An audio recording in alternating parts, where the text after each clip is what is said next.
কুমিল্লার বুড়িচং উপজেলায় ঢাকা-চট্টগ্রাম মহাসড়কে বাস ও প্রাইভেট কারের সংঘর্ষে একই পরিবারের সদস্যসহ ৫ জন নিহত হয়েছেন। এ ঘটনায় আহত একজন হাসপাতালে চিকিৎসাধীন, তবে তার অবস্থা শঙ্কামূলক বলে জানিয়েছেন চিকিৎসকরা। বৃহস্পতিবার সন্ধ্যার দিকে ঢাকা-চট্টগ্রাম মহাসড়কের কালাকচুয়ায় মিয়ামি হোটেলের সামনে এই দুর্ঘটনা ঘটে। ঢাকা থেকে ছেড়ে আসা স্টার লাইন বাসের ধাক্কায় প্রাইভেট কারটি দুমড়ে মুচড়ে যায়। ঘটনাস্থলেই প্রাইভেট কারের চালক নিহত হন। প্রাইভেট কারে থাকা একই পরিবারের ৪ জনকে গুরুতর আহত অবস্থায় হাসপাতালে নিলে তাদেরও মৃত্যু হয়। পরিবারের আরও একজন আহত হলেও বর্তমানে শঙ্কামুক্ত বলে জানিয়েছেন চিকিৎসক।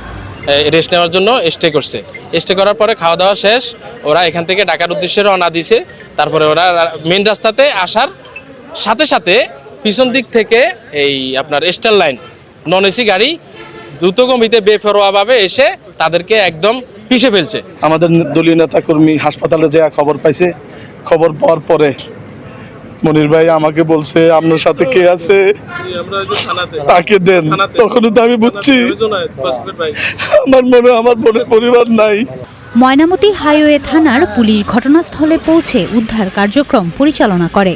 ইতোমধ্যে বাস এবং প্রাইভেট কার দুটি জব্দ করেছি, আমাদের থানা হেফাজতে নিয়ে আসছি এবং আমাদের যে আইনি প্রক্রিয়া সেটা চলমান আছে এবং যারা ভিকটিম পরিবার তাদের পক্ষ থেকে লোক এসেছে, আপনারা দেখেছেন।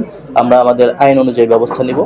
দুর্ঘটনার কবলে পড়া প্রাইভেট কারের যাত্রীদের বাড়ি নোয়াখালীর সোনাইমুড়ি উপজেলায়। Desk report, star news.